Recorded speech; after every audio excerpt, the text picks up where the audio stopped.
Are we rocking and rolling right now? I think we're on. All right.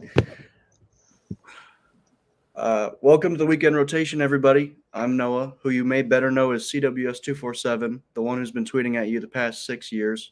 As you probably know, this year CWS247 expanded, creating new and exciting opportunities. This may be the most exciting yet. You're about to watch, to our knowledge, the first ever live Saturday morning college baseball preview show. The inferior sports of football and basketball have their own productions. We at CWS 247 decided it was time to give the best sport on this planet a morning show. We don't know how this is going to go, frankly, but we thank you for taking the time to click in and watch. Again, I'm Noah. Let's meet our other host for today's premiere episode of the Weekend Rotation. Hi, I'm Mark Garland. I'm in here. I'm a writer and content creator for CWS 247. Big Beaver fan, big baseball fan. Really happy to be here today. Yeah, I'm AJ Sessions. I'm a huge South Carolina guy, and I'm a writer for CWS 24/7. Yeah, a lot of people have had misconceptions that I'm a Mississippi State fan or I hate Arkansas. I do hate LSU. You got me there. But I don't like a college baseball team. I'm an Iowa State fan. We don't have baseball. So it's interesting that I got into the sport, but I don't have a team to the shock of many.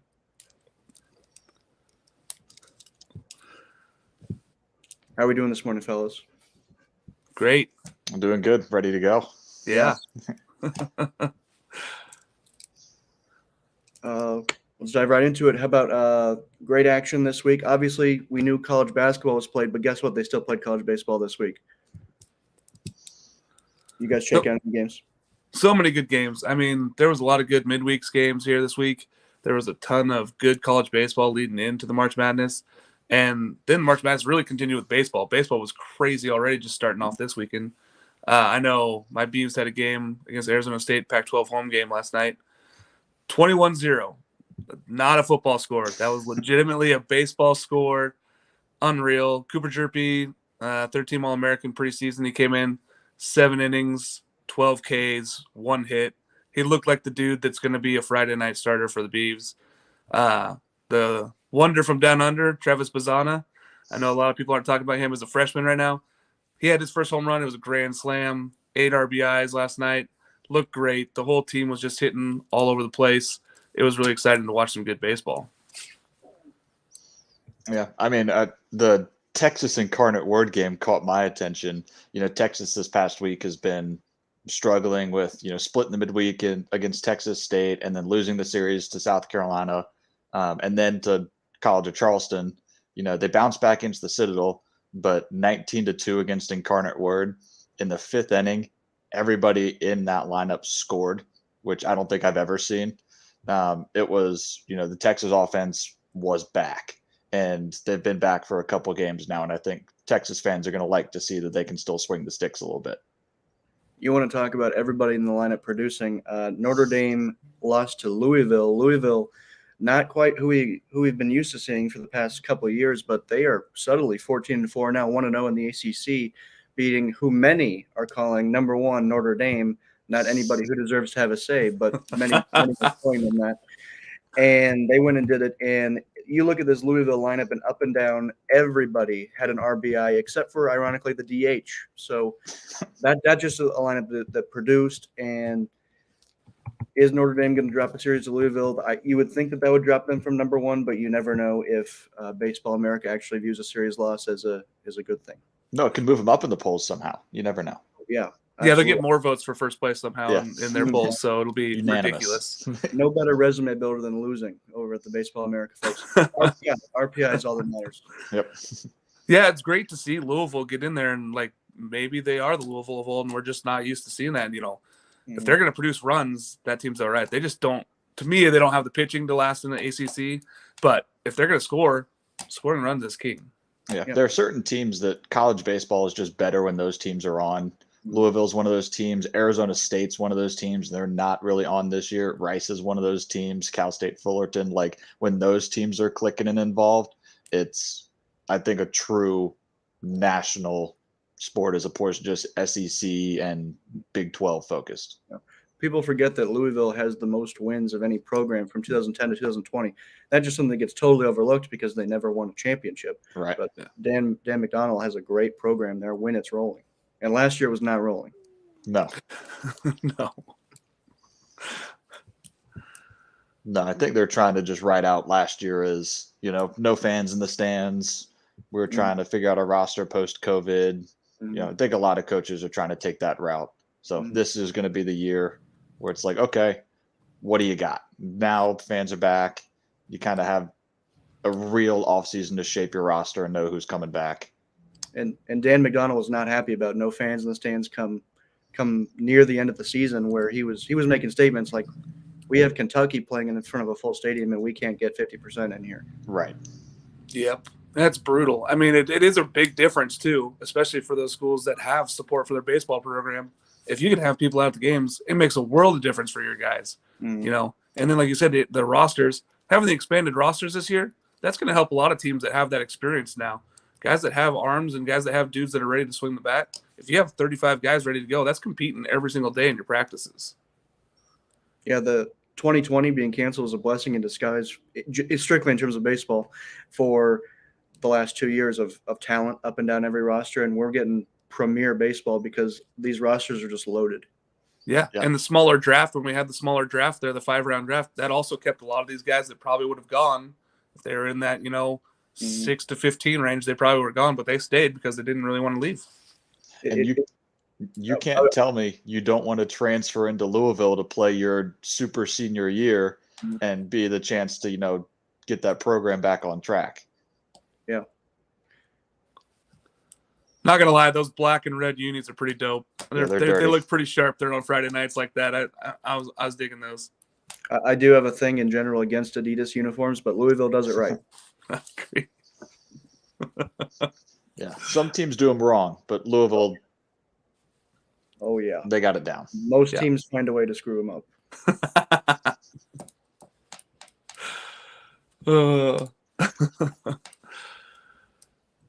Well, folks, one of my favorite things is at the beginning of every week, maybe on Tuesday, I tweet out my Omaha 8, the teams that, not necessarily my top 8 teams in the country, but I like to think of it as if they were to play 2 home games or 3 home games against almost any team, would they win? Which is why I generally bump Arkansas into these, even though I don't consider them a top 8 team right now. So I threw together my Omaha 8. I have a feeling you guys did as well. AJ, what does your Omaha 8 look like? All right. Well, starting off, I can't go against Tennessee right now. The arms are electric. The offense is unstoppable. I think even if, they're going to drop the series this weekend to South Carolina, but that's just, but they're just not, especially if they host, they're not going to lose there. Same thing with me for Vandy. There's just, Tim Corbin's going to lead that team. They already have their hotels booked. I don't think they're performing where they want right now, and they're still somehow found themselves at like 4 in the country or something this week. So, people are like, oh, they dropped the opening weekend to Oklahoma State. They're still number 4. Then I got Georgia Tech. They're kind of my little sleeper team. The arms are a question. The talent's not a question, but how the pitching performs, they tend to give up a little too many runs. But the bats are there and they're deep. Kevin Parada leading that lineup. It's unreal. Drew Compton. They could put up 10 in a hurry. Then I got Stanford. I just think, you look up at the end of the year and Stanford's always one of those teams you're like, oh, their hosting is like a 6 or a 7. And, no one wants to go and play Stanford at Stanford. Then I got UVA. I think they're vastly underrated in some polls. They're just, they're a team that always just finds their way into the postseason and excels there. So the fact that they're doing well early in the year should scare a lot of teams. Then I got Oregon State. I know some of us will be happy to hear that one. But it's just, I just think they're a complete team.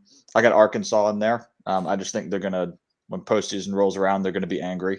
They're going to want to avenge last year when I think they had probably their best team top to bottom in arguably Arkansas history, and they didn't even make it out of their own super. And then wrapping up, I got UNC. I feel something about North Carolina. They got depth in the lineup, they got power, they got talent on the mound, and I just think they're kind of riding under the radar right now, going a lot of, winning 2 out of 3, and that's what you need to do. But I think they might win their division in the ACC. So that's my All right. I got some differences here, which is probably going to happen a lot this year for going down these lists here. My in no particular order, I got Texas. I think that there's just too much there. I think, they got a little bit of trouble in the arms right now, but I think they're going to go ahead and win the Big 12. I think that they're going to come through. They think they're going to go through easily. They got some great hitters. I think that they got too much offense. I think we're going to see them in Omaha again. Tennessee, same thing, just too much talent. I don't know how you keep Tennessee out right now. They just have way too much on both sides of the ball. I don't see how you keep Tennessee out. Oregon State, again, arms is the one question I have. That starting rotation right now with a lot of injuries. If we get Finnings back, I'm really liking the offense that we have. A lot of guys stepping in. Perfect for Oregon State. It's a good time to make a run. Ole Miss, I think that this is a must-have year. They have to get there, right? Like, if they don't do it this year, what is that whole thing going to be about? Like, are they just not good enough to get to Omaha? I think they got to get there. I really like LSU. I think that they have the bats to get there. I think with all the other injuries in the SEC, arm-wise, I think LSU can get there with the offense. I think they have enough talent. Arkansas, again, after losing the Supers last year, I think that they're out on a mission to get there. They are trying to get back to Omaha and show that they deserve to be there last year. My two different ones, I was deciding between Arizona and Stanford. I don't think Stanford has the arms that everybody thinks they do. I think that their starting pitching is kind of a little bit lower on the scale there in the Pac-12. So I took Arizona. I think Arizona's got a more complete team right now. Now that could change here in like 4 weeks when we see more about Stanford. I think Arizona is the team that's going to come out of there, though. I think they have more offense. I think they have better arms in the bullpen. And then the one that's really going to make people upset, Florida State. I think they have the most complete starting rotation, and I didn't want to say it. I really wanted to keep Florida State out of this. I'm not a Florida State fan. The more I look at their rotation, though, they're so good. And then that ACC, if you can get outs, you can win that division. Yeah, that Florida State pick makes me a little bit sick. They're always frauds, but I know. I knew it would. I'm getting there too. Yeah, I'm starting to come around on them. That front two of that rotation is just too good to disrespect them the way that I will continue to do, though. So my 8 also, you have to start with Texas. They are the most complete team in America. They kind of had their slump, so we've seen that they can lose. But when we saw them in Houston, excuse me. When we saw them in Houston, they looked like nobody was going to be able to beat these guys. These guys are just they're beating the top. You thought Tennessee, Texas was going to be a great game. It really wasn't that great of a game because Texas was able to just dominate. And then I have Oregon State. I tweeted that Oregon State might score 1 million runs this year, and then a whole bunch of Oregon State fans found that tweet last night when they won 21-0. So I hope it comes true. And then Georgia Tech. I didn't really like Georgia Tech heading into the year, but they have been producing. They took 2 or 3 from Georgia. They're seeming to be handling the ACC well. Beat Wake Forest, who I loved. So I have Georgia Tech there. Kevin Proud in Omaha would be great. People love catching prospects, and he's fun to watch. Then Vanderbilt. It's very hard to keep them out. I would love it if the Whistler wasn't here. Would love it, but yeah, he looks like he's going to be booking his plane tickets. Like somebody said, they lost that first series of the year, and then they have been Vanderbilt since. Yeah. And then I have Tennessee. I would die for Tony Vitello. If he told me to jump off the roof of a skyscraper, I would.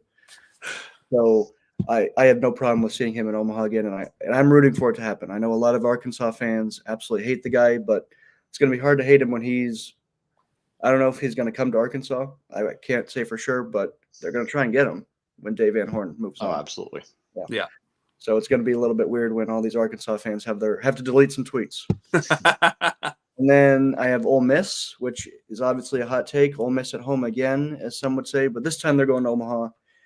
And I think this offense is explosive. That generally doesn't work in Omaha. You do need a little bit deeper pitching. Mhm. Can Derek Diamond really be a front-of-the-line guy in the SEC? We'll find out. But for now, Ole Miss and Omaha. Love Jacob Gonzalez, president of that fan club. Then I have Arkansas. I'm also president of the Caden Wallace fan club. I originally did not have Arkansas in here. I did have LSU, and then I just decided to put Arkansas in because yesterday was Hate LSU Day. So congratulations, Arkansas. You're in, but you're on thin ice. And then I have Virginia. Like I think it was AJ said, everybody has Virginia too low. I don't understand. They haven't played a lot of great teams, but they are a great team. They played in Omaha last year. I don't understand why we have to rank them in the low teens. So I appreciate us at CWS 247 ranking Virginia where they belong, and I can't wait to see them in Omaha yet again. Hopefully Stephen Chalk comes with them. Yep. And just to correct you a little bit, Wake beat Georgia Tech yesterday. Yeah. They did. Yeah, I 5-3. Yeah. thought Georgia Tech took 2 or 3. No. I'm not. That's this weekend, I think. They're playing this weekend. ACC started last weekend, I Huh. think. So, at least some series did. My crystal ball then. Yeah, I mean, I think that Virginia is I like that. They were right on the bubble for me. I mean, that's just a good team, and I think that we, as a collective whole of writers in our poll, we're actually ranking them correctly. And I think a lot of people are down on them for no reason at all. No reason. Yeah, I do want to amend myself there. It was Florida State who took 2 of 3 from Wake Forest. So Yeah. that's your fault, Mark. I would have never mentioned Florida State on the show. But That's on me. That's on me. Yeah. So it looks like we all had Tennessee, Oregon State, and Arkansas all going, and that's the only ones we all matched up on. So Seems sorry to pretty those standard. 3 teams. Yeah. Yeah, Georgia Tech last weekend had that really good series against Virginia Tech. Yeah, I like Georgia Tech. I just don't know if they have the arms. I love the offense. I love what I'm seeing, and their weekend rotation has been good so far. Right. But are they good because they're getting run support, or are they good because they're actually good? I'd love to see more here.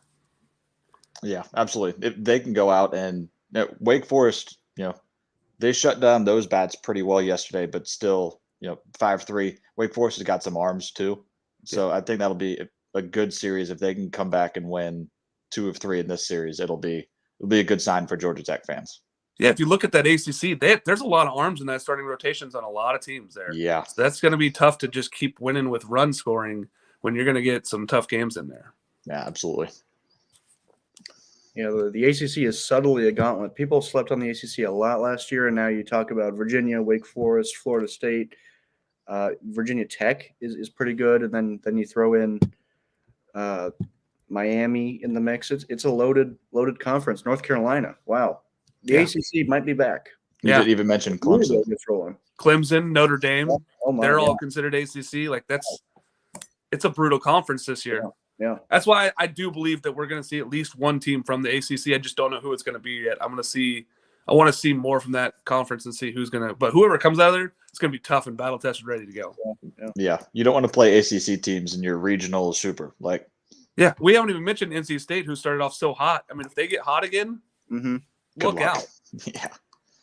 All Tommy White has to do is figure out how to swing the bat again, and NC State will be in Omaha.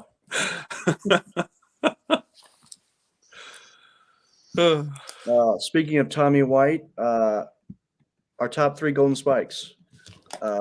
Tommy White may have moved out of that conversation, but it looked like he had the award in his hands and was running away with it, but I think he dropped it. So who do we have as our Golden Spikes favorites as things stand right now?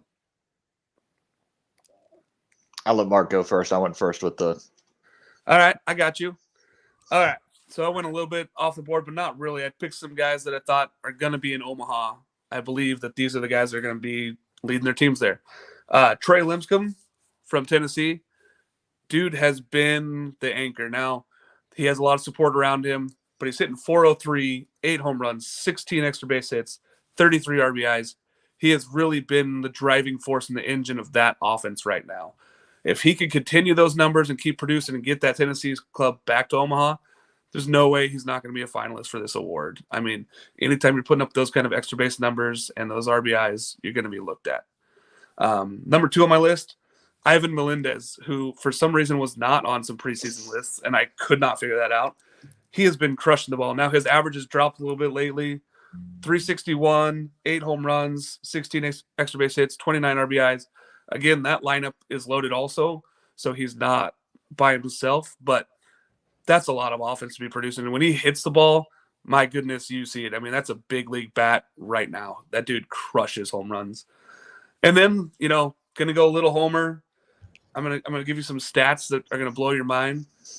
441, 7 home runs, 14 extra base hits, has hit in every game this season. So 16 straight in this season, 18 straight overall, 33 RBIs and 7 stolen bases. Jacob Melton is crushing for Oregon State. Nobody's really talking about him. He hasn't even won a Pac-12 Player of the Week yet, and he has 7 home runs and 14 extra base hits, and he's just a true 5-tool guy. Watching him live, he is so fast. He might be the fastest Oregon State player that we've ever had, and we've had some dudes there that are quick, and he might be the best that I've seen in a very long time. That left-handed bat, and he's crushing it to all fields. He's hitting home runs to left, pulling balls out and right. He just missed a game-winner walk-off against UCI. I think he's going to be at that list at the end of the year. Yeah, I mean, y'all have had some speed demons. As a Red Sox fan, y'all had Jacoby Ellsbury, he could move. I saw Jacoby live, and that dude was fast. I'm telling you, if you get to see a chance to see him run, Jacob Melton he's already got 7 stolen bases, and he's it's almost impossible to get him. Love a good speed demon. So my list, 3 completely different people.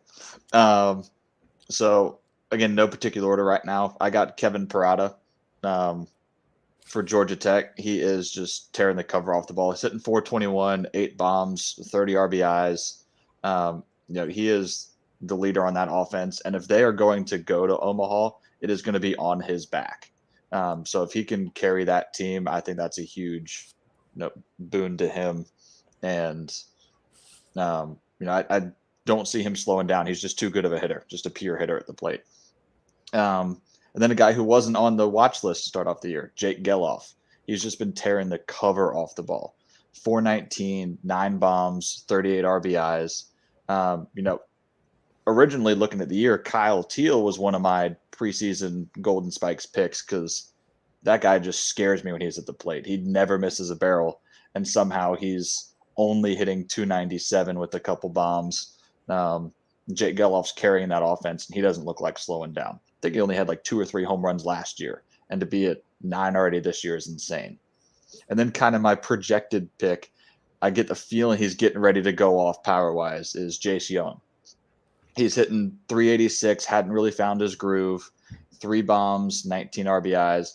But when it heats up down there in Texas and the ball starts carrying, he is arguably one of the best pure hitters in college baseball right now. And he's just going to find more and more barrels as they get into conference play, put the team on his back. And I wouldn't be surprised if they make a run. And again, he's one of those guys, if Texas Tech is going to make it to Omaha, it's going to be on Jace Young's back. Yeah. Mm-hmm. Yeah, I thought I was going to be the genius who came in with Jake, but Jake was my number 1 guy. He's been raking for Virginia, following his brother Zach's footsteps. I love watching Virginia play because of Jake Giloff, and it is just he's going to lead them to Omaha with the way that he's been hitting the ball. Can he keep it up against that great pitching in the ACC? And then I still have Tommy White in my top 3, shockingly enough, because if you just look at his numbers, he can afford to take 3 weeks off. He's still up there. And then leading in again with another repeat, Ivan Melendez. I feel like that the Golden Spikes is built on not just what you actually do, but the hype that you build around you. And every time Ivan Melendez hits a home run, it's all over Twitter. We know when Tommy White does it. We know when Ivan Melendez does it. We don't really know when Jake does it.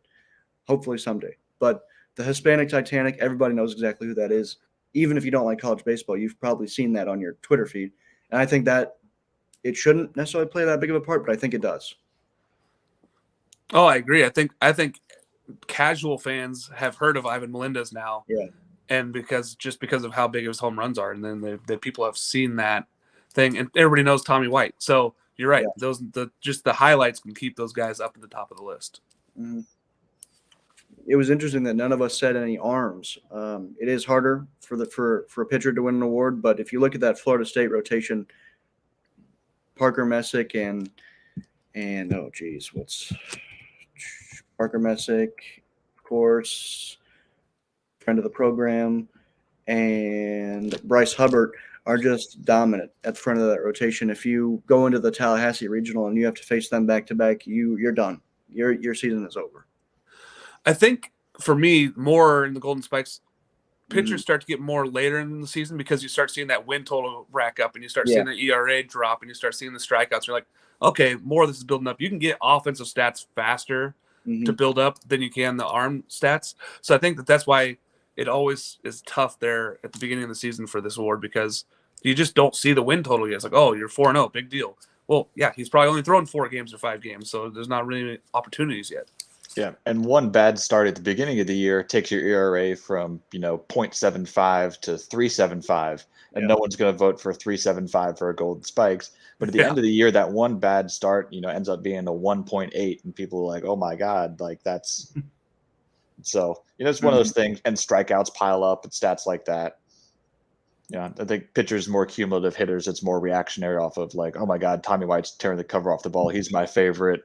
Jake Giloff's killing it. He should be up there. Like, hitter it's more probably week to week than pitcher is more end of the year. Yeah.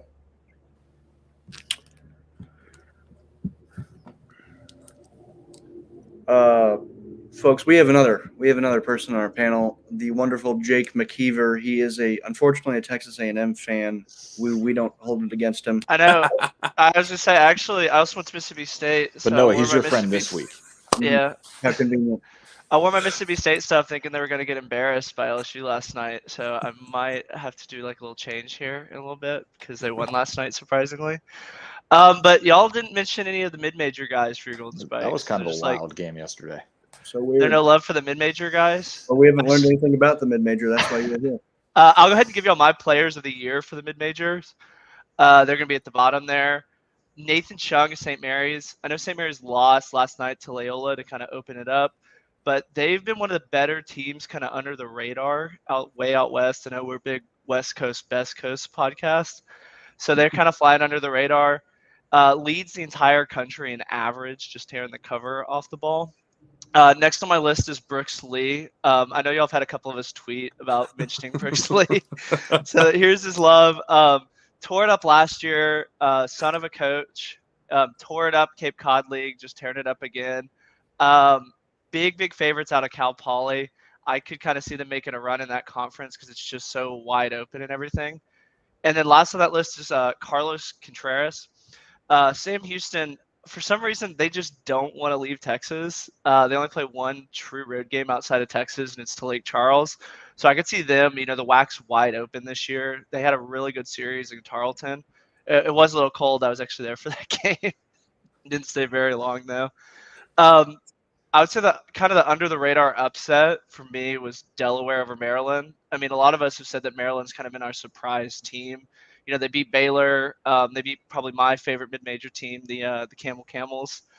And they just came to a screeching halt, and they beat them 6-3. It was at Delaware. I know that's kind of weird to go to some of these mid-majors, but they beat them there. My series of the week, so 2 of the series of the weeks, the ECU game and the Liberty game are both going to do double headers today. So that should be very, very exciting. ECU Charleston's 6-3 suspended right now. I know a lot of us were very, very high on ECU to kind of start out of the American. And then, at least for me as being an A&M fan, so I got kind of introduced to College of Charleston after they beat UT. So I love it when UT wins. They're kind of my team of the week this week. Might be a slight overreaction there. I got Liberty, North Florida. North Florida beat UCF, and as I'm sure Ole Miss can tell you that UCF is a little bit better team than they lead on. They kind of sneak up on you. And then Liberty, it seems like everybody's favorite mid-major is Liberty. They've just been dominating everybody. They beat Florida, so I'm sure Noah was kind of happy about them beating Florida. I love Liberty. Yeah, best uniforms I think in the nation because you can't really for Mississippi State say that Ole Miss has the best uniforms even though they're really pretty. So I'll say that Liberty has the best uniforms since they're not Ole Miss. Yeah, this is a big pro Liberty crowd here. You're talking to pro Liberty here. Oh, yeah, we love Liberty. We love the graphics team at Liberty. Everything about them. And then my last game of the week is it's always fun when Hawaii leaves the island. Scotty Scott and the Boom Squad are head to Long Beach. And I know that probably a bunch of Mississippi State people forgot about Long Beach, but Long Beach is still probably, I would say they could probably even win the Pac-12 this year with how good their team is. I know Mark's probably not going to want to hear that with Oregon State, but they're a really, really good team. And Hawaii's just kind of pesky, I think. They play really fast, and you never really know what you're going to get. They gave Vanderbilt a really good series. And then last, my upset pick of the week, and it is 1-0 because they played last night, and I picked this on Thursday, but I got Zach Nito and the Camels beating Big 12 opponent West Virginia. They won 8-6 last night. I think they repeat it today and tomorrow and win the series. I think that's going to be a really, eye-opener that I've been pro Camel since the beginning, and they kind of let me down a little bit with some of these early series. So I think this is where they kind of get it rolling and flex a little bit for everybody. Jake, speaking of our Liberty Flames, I have to say I'm disappointed that one of your top 3 players was not Derek Orndorff. Guy's been raking for our Flames. Absolutely just tearing the cover off the ball, and more importantly, follows CWS 247. So he'll get some love. I wanted to kind of pick some people that were under the radar, and I think Liberty they're almost like a Power 5 team with how much I feel like they get talked about. I mean, Yep. Like y'all were saying earlier with Ivan Melendez, every time he hits a home run, it feels like every time Liberty upsets somebody, it goes crazy on Twitter. Yeah, I feel bad. Brooks Lee, that Cal Poly team is horrible. I mean, God, they're bad. He is so good, and there's nothing around him, man. And like you look up and you look at the stat line, you're like, oh, they had 6 hits, 4 of them were Brooks Lee. Cool. Yeah, he Good had job. 2 more last night. Maybe if some Power 5 openings come up, they'll start recruiting his dad, so he'll leave to go with them and play in majors. But yeah, he can hit, and I know that like a lot of times you kind of get these mid majors where it's like, oh, they're not facing the pitching. But when you go and dominate in the Cape Cod League like he did over the summer, you really got to look out for somebody like Brooks Lee. Yeah, he's for real. I agree. Yeah, but the Sam Houston one, that one surprised me that they're not leaving Texas. They're leaving Texas once to go to Lake Charles. So I guess they're doing like that, weekend trip to the casino and then coming back. So they'll probably win the WAC in my opinion. So that might be something to look out for, that they might not travel as well because we don't know what they travel like. Yeah, that just shows you how much baseball is in Texas that you can. Yeah, and they're not playing so like much. repeat opponents either. Right. Yeah, and they're playing. There's so many under the radar teams. There's the Rio Grande Valley and El Paso are still part of Texas. I know they're closer to probably LA than where I'm from in Houston, but you can kind of get away with doing just an all Texas conference, and I guess that's their strategy this year. Jake, I love that you have found the College of Charleston now. It is. I know. I ordered. I got a Fanatics gift card, so I might spend it on College of Charleston gear. Oh, I have some. I'm from Charleston, so got a bunch of College of Charleston gear growing up. Those were the baseball games I would go to growing up. The current Clemson head coach was the head coach there when I was growing up. So Monty Lee. But they were a force for a little bit in the mid 2000s, early 2010. They were in some regionals and pushed some teams to the limit. But they got a good program down there. Yeah, and I mean, anytime you're going to win a lot of like UT fans, basically everybody in the SEC, when you do horns down after you beat them, I think you're just the whole dugout coming out. Yeah, I know that when Texas State did it, everybody kind of got a little mad at them. But like I said, if they want to play in the SEC, Texas is going to have to get ready for the horns down. Yeah, and I don't think the SEC is going to make it an unsportsmanlike conduct penalty. It'll be interesting. I know we're kind of getting off track here from the mid majors. If Texas will, they're really good when they play against bad opponents. It's always been my opinion of Texas, is they just flat out rake, and then when they get against good people, their bats just disappear. So it'll be really interesting with the grind of the SEC next year if Texas, is going to be as dominant, because I mean, I really hate to say this because I went to A&M, but Texas is the class of college baseball. They go to Omaha every year. They win in Omaha every year. So it'll be really interesting if the grind, I mean, as we've seen with Sims and everything, that your pitching can just disappear really fast, especially with playing good teams every week. Yeah. And Jake, like you were saying, the Long Beach State could win the pack. I don't know if you know this, but Oregon State actually has a weekend series against them coming up here. So I did know that. I was that's going to going to say be awesome. I'm excited for that one.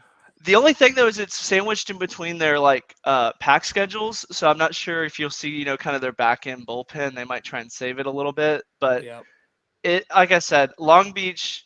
I know that Mississippi State's probably getting a lot of crap because they've been so bad and losing to everybody, but Long Beach State is a really, really good team. Yeah, they played kind of an under the their schedule kind of played into itself a little bit. They played a lot of teams that were under the radar. Like I think they played Gonzaga, and Gonzaga's kind of quickly turned themselves into a top 25 team. And I'm sure when they scheduled that one, they probably didn't see that. So Long Beach, that record's a little bit deceiving there for Long Beach. They're at 8-7, but they've played a lot of good teams. They're going to have a high RPI by the end of the season because they're playing so many good teams right now. Yeah, they're going to be like Alabama basketball, where their schedule's just kind of playing into itself. Yeah. High RPI means Baseball America will have them at 1 very, very soon. Yeah, and they got the losses for it too. They got the 7 losses there. So that Long Beach State Gonzaga series was scheduled on a dime because that was the one that they were going to go to Nebraska, and then Nebraska apparently decided that they didn't want to play in the cold weather. By the way, it didn't snow here. We got like half an inch of snow that weekend. Total mismanagement by the Nebraska athletics department. Nothing new. But we love Long Beach State. For a minute we didn't, but we love Long Beach State.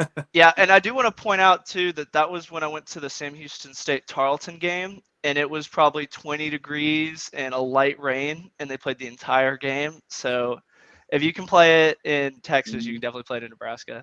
That's baseball weather in Oregon, man. We're ready to go. 34 and rainy, bring it on. Yeah, I also think look out for the Campbell Camels. Zach Nito's finally starting to heat up a little bit, and when he clicked, it was, I think it was 2 bombs in the first against Liberty. When he finally started heating up a little bit, they're only 8-9, but I don't think anybody wants to play them when they're going. Yeah, and I could definitely see them going in and stealing a regional and getting in a super regional. I mean, it's tough. I feel like if, Zach Nito comes out and hits, 2 bombs and then jumps on the mound for them, that's just got to be demoralizing as a team to have that happen when Zach Nito can do both of them. Yeah. One man's not supposed to beat you in baseball, and one man can beat you for Campbell. Like, they're deep too. They can hit, and out of the A-Sun, I will be shocked if they don't run away with the A-Sun this year. Yeah, that's a 3 or 4 seed you do not want to see in your regional. No, absolutely not. if they and like I said, they played such a hard schedule here early that they could easily be a 4 team that should be a 3. Yeah, they're going to be someone's their name's going to pop up, and whoever's hosting that's going to be like, you've got to be kidding. Yeah, and all the casual fans are probably going to clown them. Like I could see Ole Miss losing to Campbell. Like I know probably our Ole Miss fans aren't gonna like that, but I could totally see Campbell getting matched up with them, and everybody clowning them on Twitter. It's like, you lost to the Camels. Yeah, I mean, I always think it's interesting. Come like regional time, the 1v4, it's like, okay, do you throw your number 1 guy against a 4 seed? You throw your number 1 guy against Campbell. You don't risk that your number 2 can go out and shut down that offense. If they're clicking, it's not going to be a fun time. Yeah. And I was going to say, too, I mean, if you're subscribing to the Ole Miss coaching, you just try and win every game as fast as you can. Yeah, I mean, here's the thing. People always try to oh, what's the strategy? Do I hold back my 1? A lot of those 4 seeds, those guys had to win to get into where they're at. They had to win the end of their season to even get to be in the tournament. They're not sitting back, holding back anything. So you got to be ready to go game 1 in those regionals. Yeah, they go fast, and then especially with regionals too. I mean, you blink, lose 2 games, you're going home. That's how fast they are, especially when they get into those Sunday games. Yep. Yeah, and it's baseball. Delaware beat Notre Dame earlier this year. Delaware beat Maryland earlier. Like, no. I mean, Charleston beat Texas. I mean, yeah. I still think I really hate to say it because I was kind of hoping Texas was going to be undefeated and they'll get high on themselves and lose. But it's kind of setting up for them to be bad right here in the middle, that they go on a roll. As much as I hate it, I love, the boombox that Faltini brings out. That's why I said I hate that they're so good and so likable, because they do a lot of things really well as a baseball fan. I'm convinced the baseball gods struck down Texas for about a week. When your bullpen catcher's drinking and then you bat flip towards the pitcher and Faltini's moving the on deck circle, like at some point you got to respect where you're playing and who you're playing. And I think they kind of, got a little too high on themselves. Thought they could do I a think couple things. Pierce got some bulletin board material, because when he was at Sam went to a super regional too, so he actually can fly. He's a really, really good coach. Yeah, I just think Texas is kind of evened off now, but they kind of thought they were better than they were, and then got their comeuppance, if you will. Yeah, they were got puffing humbled. out their chest, and they had to get a little humbled there, so that was good to see. Yeah, it was really good to see after Melendez bat flip towards the pitcher that they got humbled in that game. That bat flip was an actual felony. That was like the most obscene bat flip I've ever seen. Like, I loved it. I loved it. That was probably. You don't flip it forward. That was just nuts. They need to add that to MLB The Show this year when it comes out. That'd be something on, like, remember the video game The Bigs, where you like that's that style thing. Like, and I'm not one of those guys who's like no bat flips, no emotion, but you still got to respect who you're playing. That's where that crossed the line for me. They got it back there. They did the horns down. That's almost worse than the bat flip, is doing the the horns down. Well, thank you for stopping by, Alex, or excuse me, Jake. We will hear from you a little bit later on. Yeah, I'll see y'all in a bit. So if you're tired of me, Texas fans, I'll be right back. Yeah, hook 'em. We at CWS 247 would like to make you rich, so we're going to get into the lines. We are presenting some Barstool Sportsbook lines. Alex can talk more about that. Welcome, Alex. Hey guys, thanks. Yeah. For you guys who are into betting, this is going to be your segment. So I've got 3 picks for you that are my picks of the week. Let me pull those up here real quick.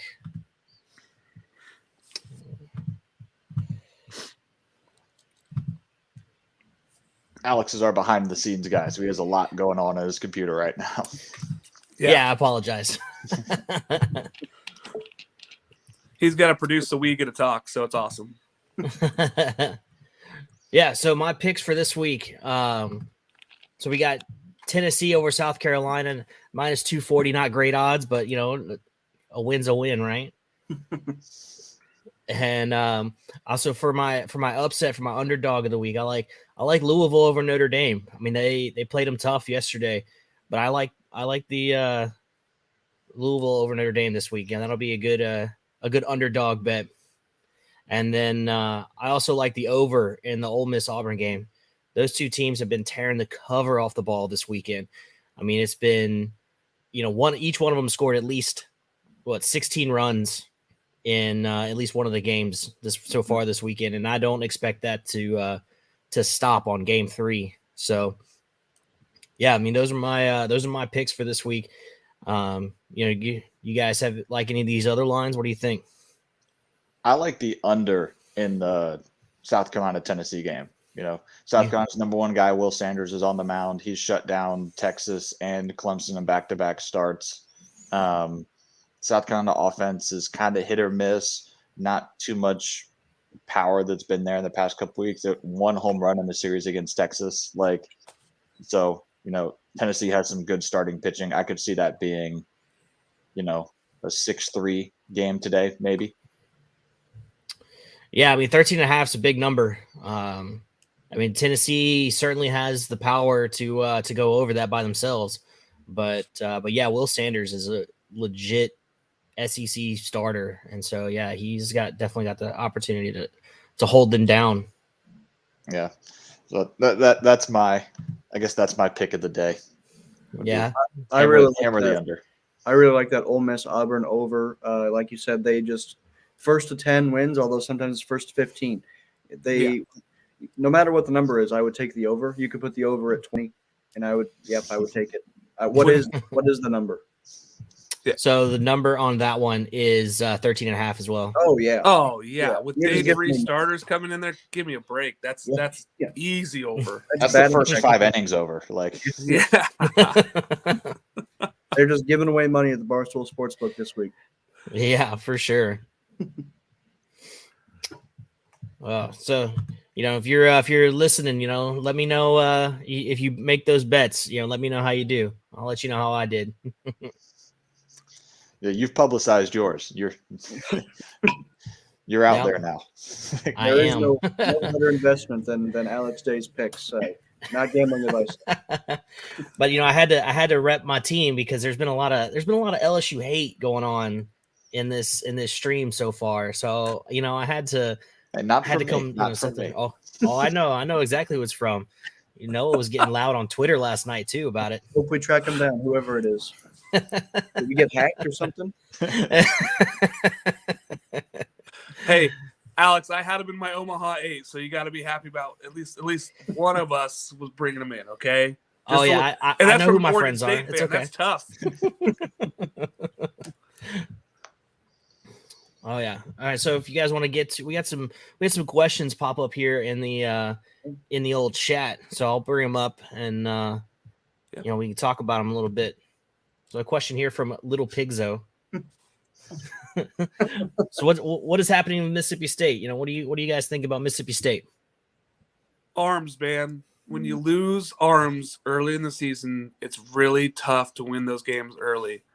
You're leaning on guys that have the ability to produce for you in the arm department, and when those are gone, it makes it really tough to stay in those games because you're gonna have to bring in younger, inexperienced people that are not ready to throw.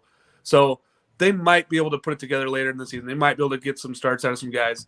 But when you're throwing, a Sunday starter on Friday, or you're throwing a guy that shouldn't even be starting on Saturday, that makes it really difficult to keep in those games, especially in the games that they've played against very good competition. And they play a tough conference schedule. They don't necessarily get the easy way out. So it's going to be it'll be interesting to see if anybody rises up. Mississippi State, some of their 2 guys are better than a lot of guys' first guys, but are they ready to go? I don't know if Parker Stinnett is a reliable starter in the SEC, but he looked fine so far. I kind of fell into their trap. I thought that they were maybe going to be all right. Last night, I think Georgia humbled them a little bit again. Yeah, and I don't think I think it's been understated, the loss of leadership like Tanner Allen, Rowdy Jordan, like guys on the team who kind of were anchors for a while that you have to replace. And they do reload, but that leadership still means something, especially when you struggle early on in the year and try to find your footing. And that's where Mississippi State's at right now, is they're struggling, trying to find their footing. Fully agree. They're trying to find a guy that's going to lead them and make something happen, and they just haven't been able to find somebody that's going to lead them consistently day in and day out. They've had some individual performers in certain games, but they're not putting it all together week to week.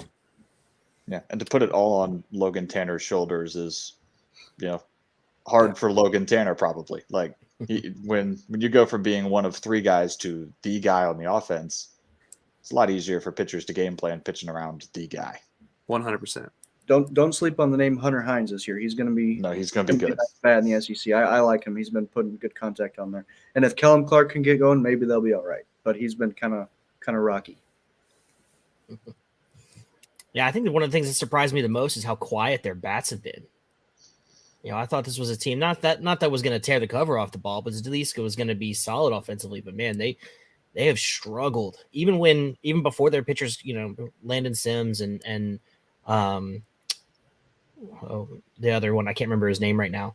Even before they got hurt, they were losing. Landon Sims didn't have a win before he got hurt, and he had, like 30 strikeouts. I mean, in 2 games, like it was crazy, and they still couldn't figure out how to get a win. So, yeah, they've got some stuff to figure out down there in Starkville. But next, we got our own, Dan Faulconer, who's beating the Brooks lead. Now, to be fair, he did put this comment in before our mid-major spotlight, so before we got into the Brooks Lee chat. But I had to throw this up there, even though we've already talked about Brooks Lee a little bit. But he has anything else you want to add about that? Yeah, some people do cocaine and other people do college baseball. Whoever this Daniel Faulconer is guy apparently does both. If Cal Poly is going to be in Omaha, I hope they got some good tickets. Yeah, I mean, we discussed it. I don't think Cal Poly is good enough for what Brooks Lee is. Brooks Lee is great. He's a great ball player. He hits gap to gap. The guy can really crush the ball. That's not a good team. There's not a good team around him. There's no way they're going to Omaha. I'm sorry. Sorry, Daniel. There's no way they make it to Omaha. And it's hard to win the Golden Spikes on a bad team. You can win it on an average team, but I think Cal Poly struggles to be an average team, especially with take Brooks Lee off that team. No one's scared about facing Cal Poly. No, that's a sub 10 win team without him. Let's be honest. It's not a great team. And no hate on the West Coast. I love West Coast baseball. There's a lot of talent out there. That they're in trouble without him. I mean, and he's just not one hitter's not good enough to bring you all the way up into Omaha. Sorry. I do love the argument of like, why would you pitch to Brooks Lee? He is the team, and he's still hitting this. My theory is people just figure that the entire lineup sucks and forget that Brooks Lee's on the other team, and then they were like, oh, we can't throw 88 by him. Like, Mark, yeah, I mean, oh, I was gonna say if it was me, if I was the coach, I mean, every time he walked up, intentional walk, just send him to first base. Yep. Well, like you touched on with him being on the West Coast, it is harder, even harder to try and watch Brooks Lee play, let alone the entire team. Obviously, we're trying to save West Coast baseball here at CWS 247, but it is hard to watch a game at 11 o'clock. All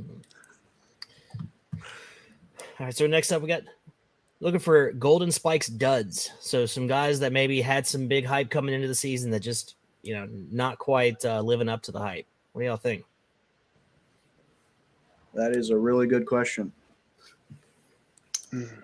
Need to think about that one. I kind of had it as I kind of said Kellum Clark a little bit. No, he wasn't really a favorite by anybody's stretch, but he definitely isn't hitting the way that I thought he might. I thought he was a little bit of a value pick, but he comes to mind immediately. Arkansas, anybody in Arkansas, Robert Moore really hasn't been who we kind of expected. He's been good, but not great. Beavers at California, he was on the top of the list there. And he has not that whole offense has not done enough to what they were hoping they were going to get out of that. And he really hasn't performed. And being on the West Coast, like you said, it's hard enough to be on that list on the West Coast. And then when you don't perform early, you don't stay on that list. Mm-hmm. Yeah, I just always lean towards Judd Fabian just never living up to the talent that he has. It's always, it's like there's a hole in his bat half the time when he goes to the plate.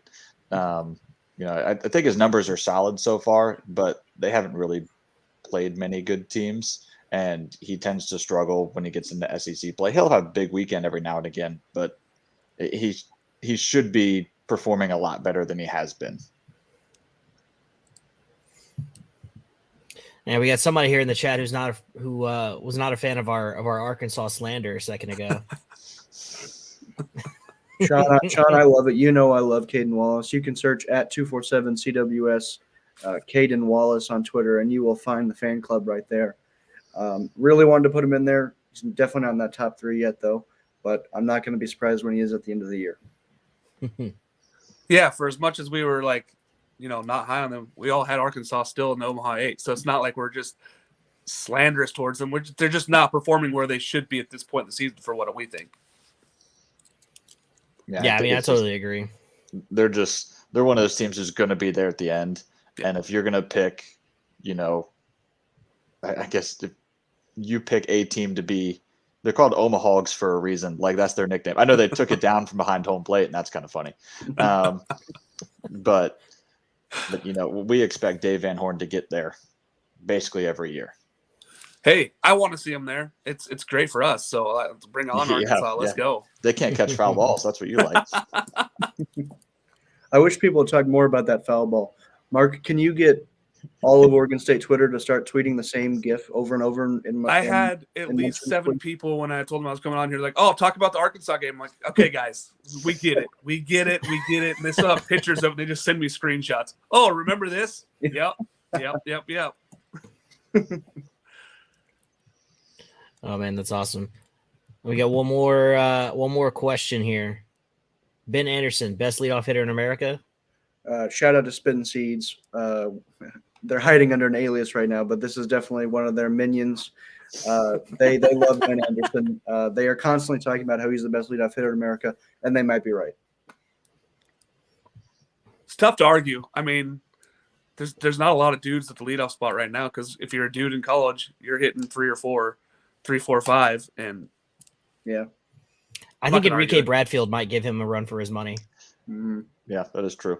I'll just think about Golden Spikes stuff real quick. None of us mentioned anyone at LSU, and they got some dudes. So I didn't pick them because I think it's on a lineup full of dudes. It's hard to pick one dude, and they're going to kind of take votes from each other.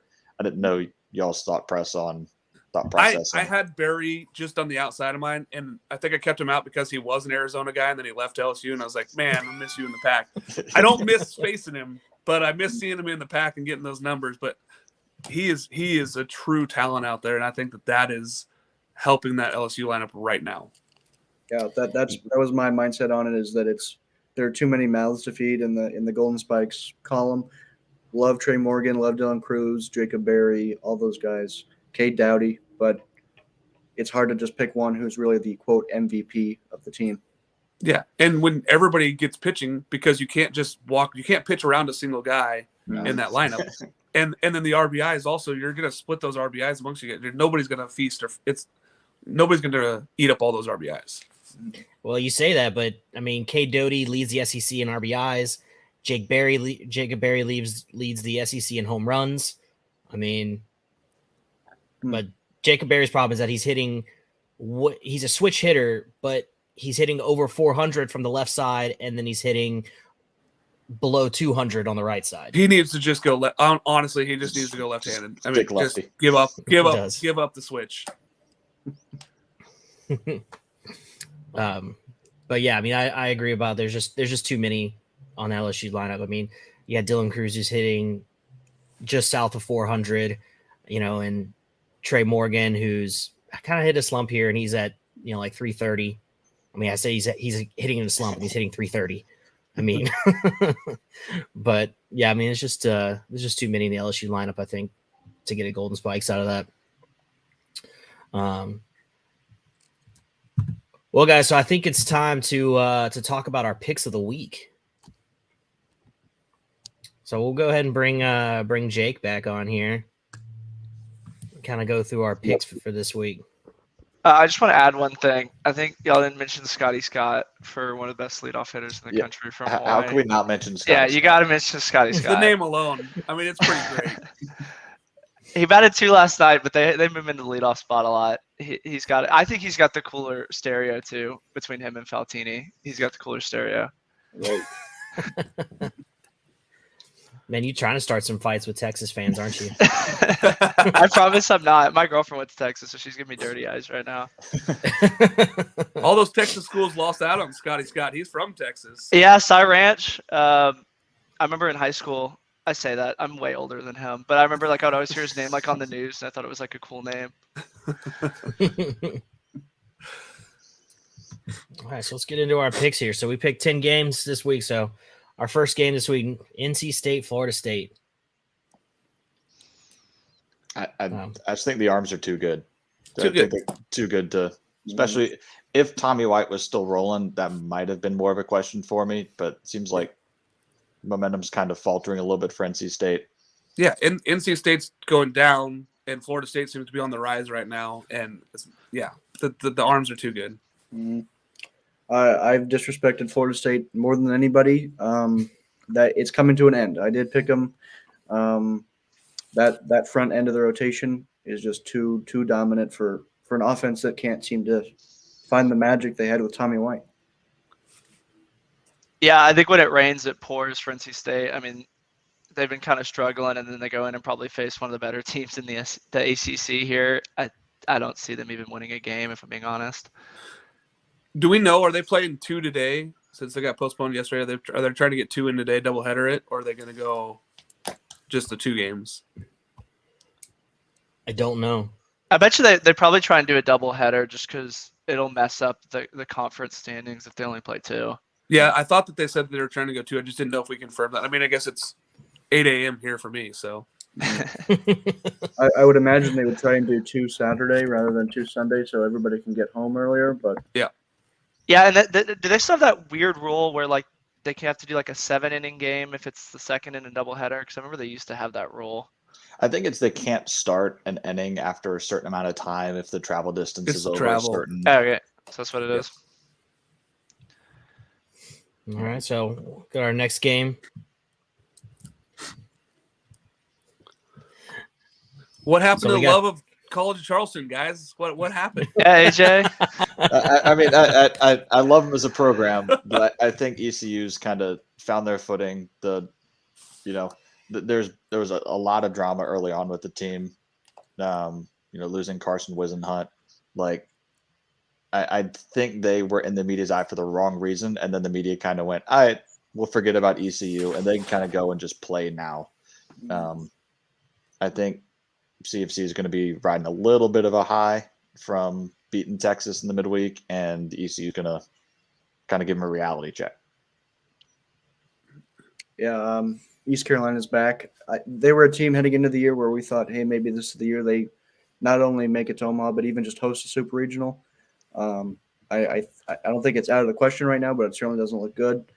We don't know anything about College of Charleston, but we do appreciate them beating Texas.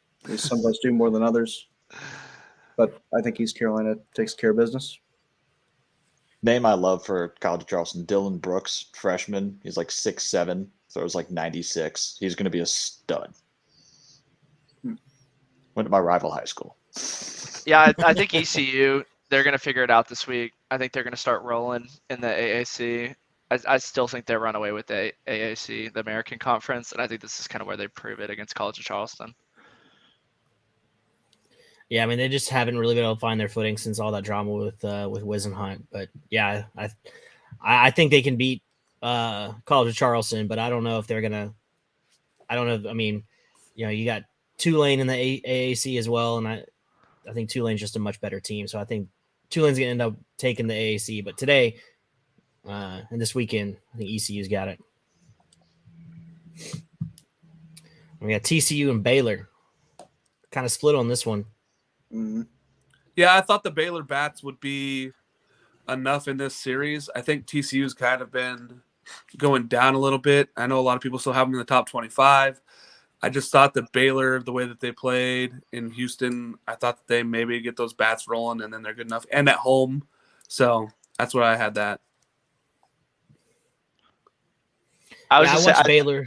Go ahead, Go ahead, Alex. I was just saying, I've seen Baylor now twice because I went and saw them in Houston, and then when they played Rice. They're really, really inconsistent, and I just think TCU is just a lot better program. I think Sarlos was gifted probably one of the better programs as a new coach, and he's just kind of riding that talent wave. And I think that's what's kind of the difference here is just TCU just has so much more talent than Baylor. Yeah, I think Baylor is kind of on a bit of a revenge tour in general this year because they should have been in the NCAA tournament field a year ago. They kind of got screwed right at the end. They did lose some games, so it was partially their own fault. But I think Baylor is going to be playing a little chip on their shoulder to try and win more conference games. And I think TCU is kind of, like Jake said about Baylor, a little inconsistent. Maybe it's that new coach with Kirk Sarlos in there. But I think Baylor is going to take 2 or 3. Yeah, I just wasn't impressed by Baylor. I saw them in Houston at the Shriners, and I just wasn't impressed with their team as a whole. Their pitchers hit a ton of batters, and they just weren't. They were a pretty good team, but not one that I thought was really gonna surprise anybody. Yeah, I'm kind of on the same level as Alex there. Like I think there's a little bit of overhype surrounding Baylor. The revenge tour. I think people are probably taking that angle a little too far with them. I just think TCU is just a deeper, better team So that's Yeah, we always talk about the Whistler, not being able to watch Vanderbilt games because he's on there. I think Baylor baseball is hard to watch because they always wear those just awful yellow uniforms with smoke gray pants. They're another team that's hard to watch because of an outside factor. yeah. Oh, Some man. teams do jerseys well. Yeah, Baylor needs to figure it out. smoke gray and yellow don't really go together. No, Mm. it's like a knockoff Oregon. Like Ugh. All right, so probably the game of the week in the SEC, or the series of the week in the SEC, is Mississippi State, Georgia. And Mississippi State got blown out last night too. I know we Mhm. pre-picked these, but they blew them out last night. I just think Georgia's a lot better team. I know that they lost to Georgia Tech, but it's not that Mississippi State's bad. I just think Georgia's a lot better this year than they've been in the past. Yeah, I think that loss to Georgia Tech isn't going to kill them. That's a good Georgia Tech team. That's not a bad series loss to those guys. I think that this Georgia team actually has the offense to keep going, so we'll see. SEC's tough, though. Yeah, I went into the year thinking Georgia was a little overrated, and then I recently thought that Mississippi State had maybe figured things out, and not looking like it so far. So hopefully Mississippi State can pull off some miracle to keep me going in this thing. But geez, it's nice to stand it alone, though. I'll remember this. Yeah, I just don't think that that Mississippi State has enough to beat Georgia. And they don't have enough arms. They don't have enough offense. They just don't have enough. yeah, I did see a bunch of Mississippi State fans tweeting that they actually beat Tulane in the first game by like a bunch of runs and then came back and lost the next two. So they were saying it might work in reverse this week. I don't think that's how baseball works, but I mean, it is sometimes, man. sometimes. Yeah, and for the viewers, we picked this. We had these games all submitted Friday at like noon. Yeah, So they were all these are all- Friday early. I know we're live on a Saturday, but we didn't wait until yesterday to make these picks. We didn't wait until today to make these picks. Yeah. All right, so the next we got clean sweep for Ole Miss over Auburn. Wasn't really a doubt in my mind. I think they're just the better team. If they drop it, Ole Miss should be embarrassed, kind of. Like if they're going to have the season they want to have, they need to start off winning against Auburn. I think getting a win for Auburn was big last night. I mean, I do think that Auburn could be a tournament-ready team. I've been saying it from the start of the year. I think that they're okay. I think they have enough to get there. Getting that win last night at least proves that they can battle here in the SEC. But Ole Miss is just better top to bottom. Yeah, it's really hard to pick against an Ole Miss offense in a series that's labeled as 1st to 10. And then they did that in the first game, but then the second game, Auburn just lit them up. So it'll be interesting to see how today's rubber match go. I was thinking that yesterday when we made these picks, it would be funny if Ole Miss had already won 2 games. But God forbid that happened. The baseball gods were looking out for this show. Yeah, I'd say Auburn's. I think they're gonna be in that second tier in the SEC, and Ole Miss is gonna be in that first. But I mean, I think Auburn finishes above like A&M and Alabama in the West. But I mean, I think Ole Miss, they just have too much talent. They're on a mission with the SEC and everything. I think they'd probably win this one. Like I know that they already had the first 2 games, but I think they win today and take the series. Yeah, I think LSU and Ole Miss are almost they're almost the same team. They've both got dominant offenses. Their pitching, at least their starting pitching, is somewhat questionable. They've got pretty good bullpens. LSU's a little bit worse defensively than Ole Miss is, but yeah, I think they're pretty much built the exact same way, which is kind of interesting. But yeah, I don't see them dropping today's game against Auburn. And Alex too. The fans both don't want Ole Miss as coach. That's another thing they have in common. That's a fair point. That is a fair point. But the players all love him. Even the ones from old LSU players. They love Mike Bianco. All right, so next game, Tennessee, South Carolina. AJ, I think your homer was showing. Nah, it's the game within the game. Tennessee's just too much. I know South Carolina beating Texas last. Tennessee's too much. That's too much offense. It's too much talent. I'm happy that South Carolina beat Texas, but they're not beating Tennessee. Yeah, I love Tennessee baseball. I love watching these guys play. I hope they come to Omaha. Their offense really was too home run driven last year. They've kind of shortened it up a little bit and hitting to all fields now. I think this could be Tennessee's year if they get here. Obviously, winning a series in the SEC will start that journey for them. I think they might even sweep them. Sorry, AJ.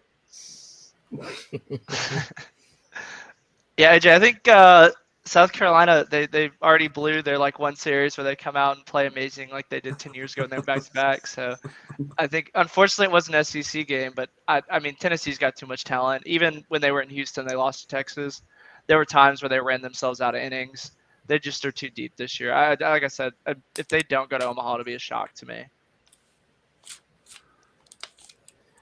Yeah, I mean, I finally kind of come around to Tennessee. I think this week when we do our rankings, they're going to be my number one team, because I just top to bottom, I just don't see a better team. That I think they've got if you look at statistically, their top five, their pitching staff's top five in ERA. They're top five in offensively. They're top five in runs scored, in batting average, and home runs. Like they keep you from scoring, and they score a lot of runs. I think their home run numbers are a little inflated because their home ballpark is tiny, and so it's not hard to hit home runs out of Lindsey Nelson, but they're still a really good offense regardless of that. All right, so yes, I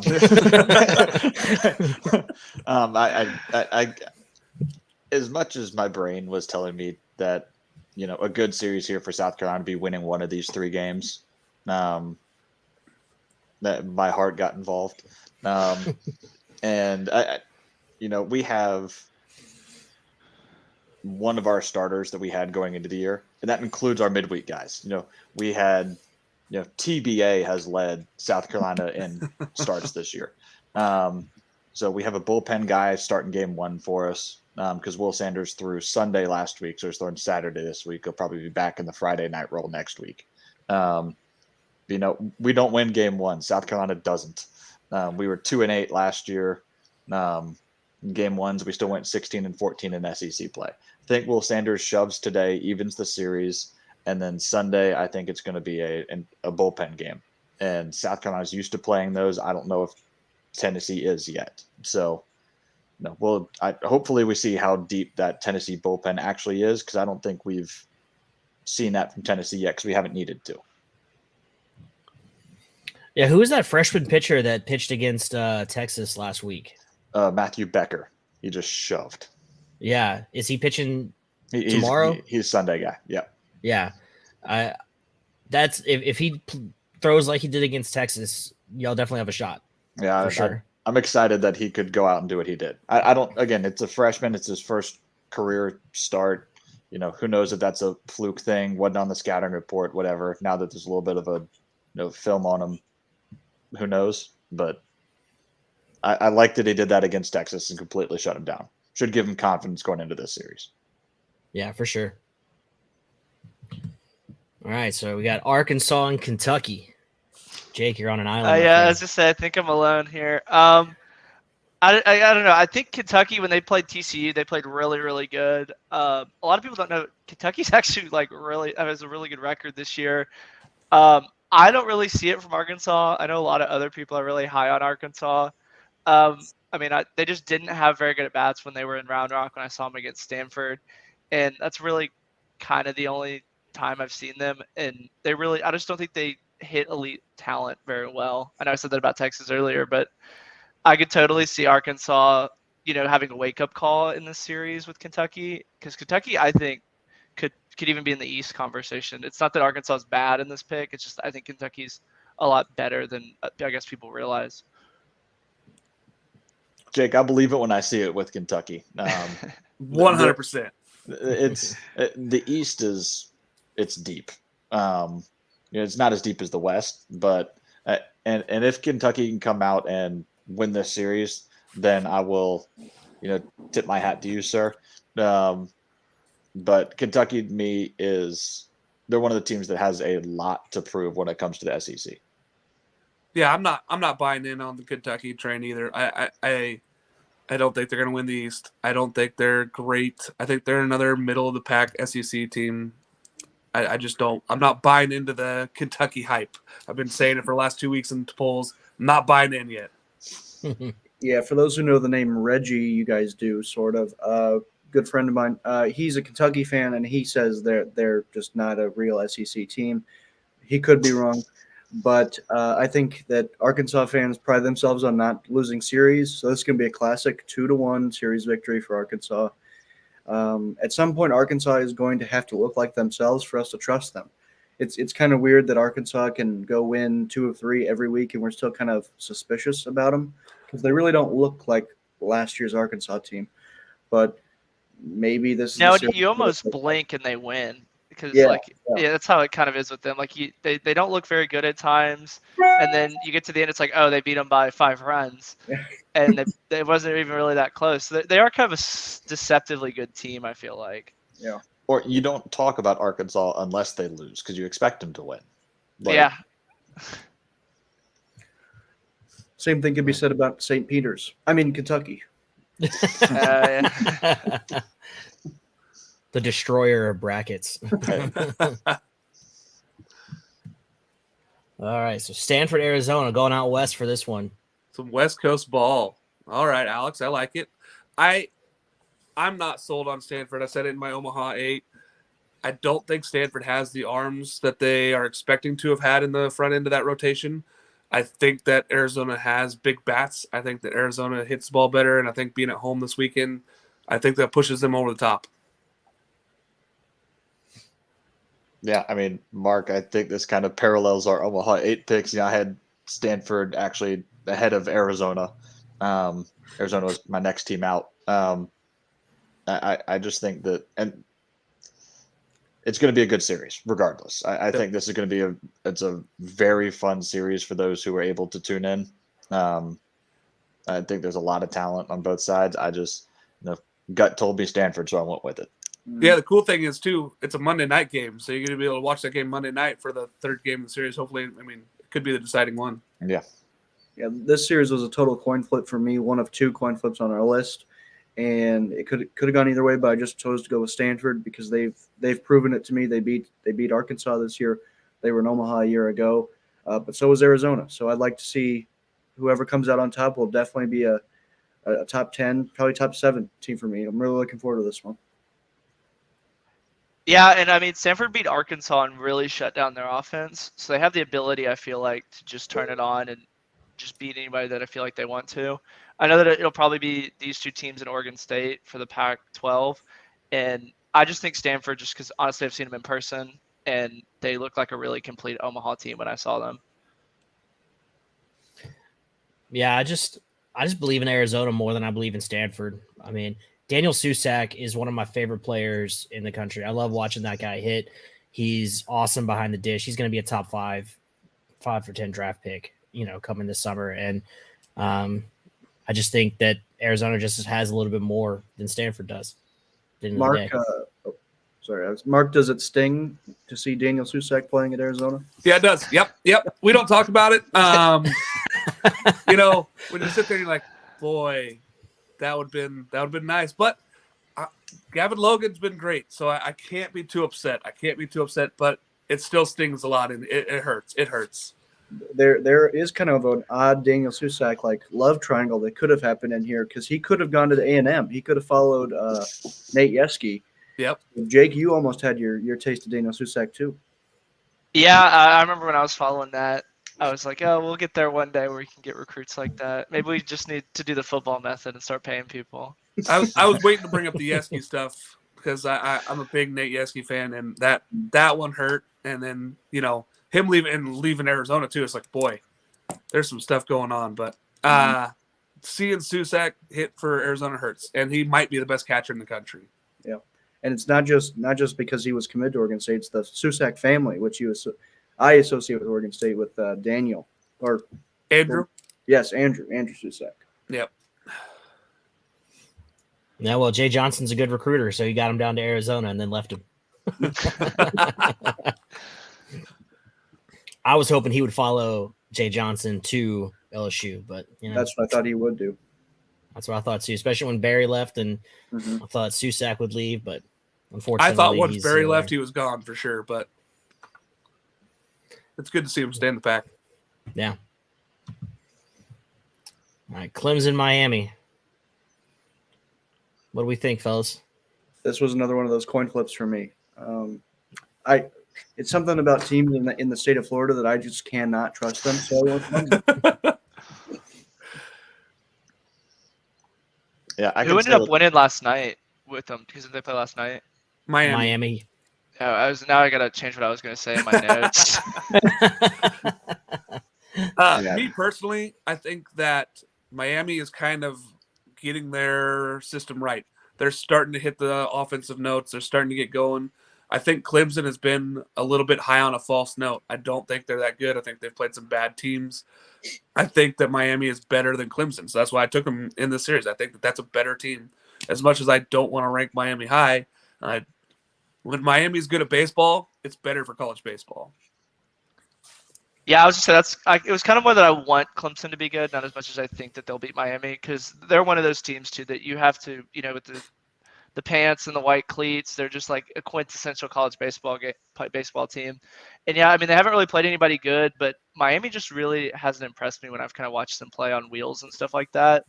And like I said, I feel kind of stupid saying this now because they beat them last night, but I think the ACC is really deep, so it'll be interesting to see kind of, Clemson, Virginia Tech, those teams that have kind of played bad teams, where they kind of fall in the ACC.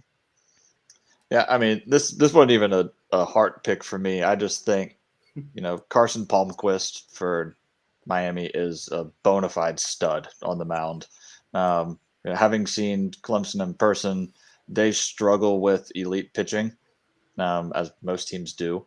But they kind of we need a koozie for that phrase, Noah. But even, I guess, higher end stuff of, fastballs over 92, 93, they struggle to square up. Clemson wants to beat you 3-2, and I think Miami wants to beat you 10-8.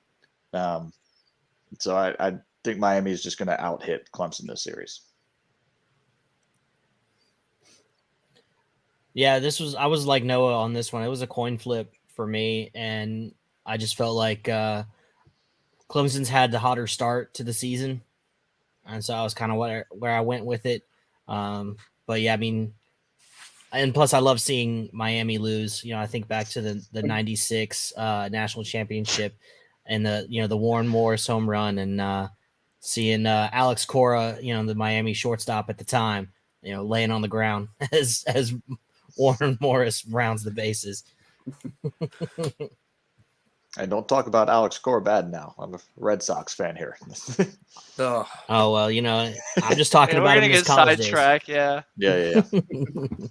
Right. Yeah, like going off what Mark said, when the U is good in baseball, the sport is elevated. They're just one of those programs.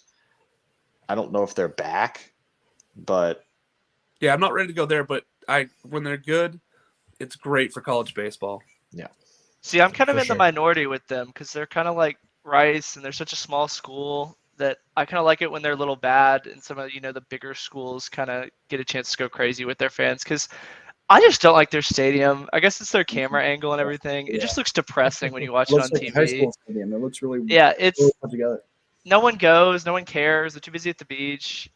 I like it when they're bad, even in football. But yeah, I would rather Clemson be good, more good than Miami, definitely. When Clemson was good back in 2015-ish, 2016, maybe 2014, with Seth Beer and Chris Oakey, that place got crazy. They packed that place. It was really cool to watch. Oh, they love their baseball up there. Mm-hmm. Yeah, was it the Cajun Corner? Cajun Cafe. Yeah, Cajun Cafe. Which makes no sense. No. Maybe we can have some Clemson fans tweet at us, because I even Googled it and I was like, why is this here? Yeah, if you're in the upstate South Carolina, that might be like one of the least Cajun areas in the Southeast. Like, and they don't have a warning track on their field, so I hate it. Well, that's weird. Yeah, it slopes up at the fence. Mm. All right, so for our final series, we're talking about Duke, North Carolina, and we had a clean sweep for North Carolina. Well, I'll start by just saying, Alex, you did a great job picking out this logo. This is an incredible logo. I love the old Ram. I'm not a big North Carolina basketball fan, but I love watching North Carolina baseball play because of their uniforms. But this logo seals the deal for me. I have them in Omaha. So, yeah, I think they're going to have no problems with Duke. North Carolina is a very deep team. Did they win game 1? Yeah. Yeah, then Yeah, they're going to sweep them. Yeah, I agree. I think that this North Carolina team has been on the rise. And I think, again, ACC might be the best conference of college baseball right now, top to bottom. There's a lot of talent out there. I like UNC. I love them in this series specifically. I don't know if they have enough talent, though, to beat the rest of that ACC teams. There's a lot of good ACC teams, but I got them in my top 25. Yeah, I got clowned when I said that a couple weeks ago that the ACC was better than the SEC. So it's good to see some love there. I don't think Duke's very good. I know that I've seen them in a couple rankings throughout the weeks, just from other publications, but I just don't see it with Duke. I think I wouldn't be surprised if they finish under 500 in the ACC in terms of standings. And North Carolina, I think this is going to be a coming out party for them in the ACC. They're really good. I wouldn't be surprised to see them in even hosting a super. That's how talented they are. Yeah, to me, Duke was one of those teams where preseason polls had them 18 to 20-ish range, and then they got swept by, I think it was Maryland, and it was just bottom fell out. And I haven't seen them since. I haven't even considered them. I just think UNC, again, start of the year, underrated, unranked, and they got talent and depth on that team. I have them in Omaha. So if I don't pick them to win a series against a mid-tier ACC team, what am I doing? Yeah, I just think North Carolina's pitching staff is really good, and I think they're just going to be too much for Duke. So, you guys want to talk teams that when they're good, college baseball is better. North Carolina is one of them. Yeah, I was going to say that. 06, 07, 13, 18, Omaha trips. Maybe they'll be back in 2020. The Banana Grand Slam against North Carolina. Hey, I remember those 06, 07 series. How'd that work out for North Carolina? They're one of those teams, though, I feel like in college baseball, that when they're good and you beat them, you feel a lot better beating them. Just because with the uniforms and everything, they're usually well coached. That when you beat them, you're like, okay, we really got a team this year. And North Carolina kind of has a little bit of those Vanderbilt kind of feel, like, oh, these guys are, they're better off than we are. It's kind of easy for you to get up to play North Carolina, even when they're not good. Yeah, I would say that's a good comparison, is the Vandy of the ACC.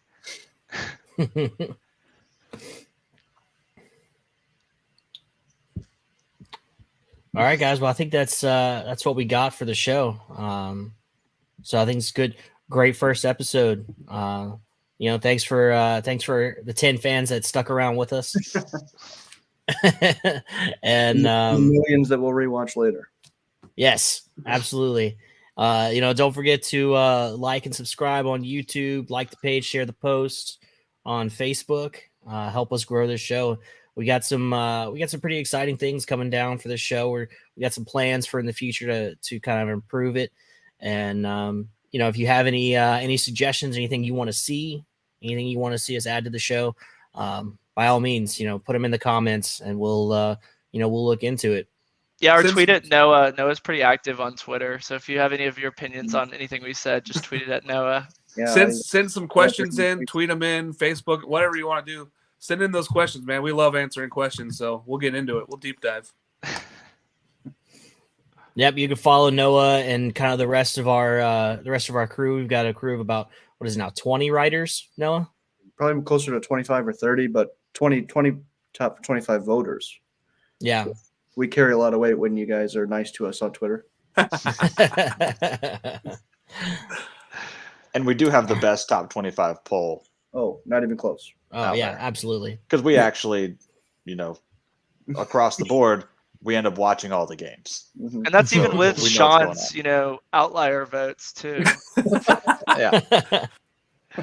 Yeah, the difference is we got guys that actually want to watch baseball. We're sitting down and actually breaking down and watching college baseball versus just looking at box scores. So, Yeah. And we don't mind admitting when we're wrong, when we overrank a team, or we don't hold on to, well, they should be doing this. What are they doing? Who are they? Yeah. As opposed to who they should be. Mhm. Yeah. You see teams, or some organizations like to go after RPI. Others like to go off of recruiting rankings. Are you winning games or are you not? Exactly. All right, guys. Well, great first show, and see y'all next week. Yes, sir. yes, See sir. y'all next week.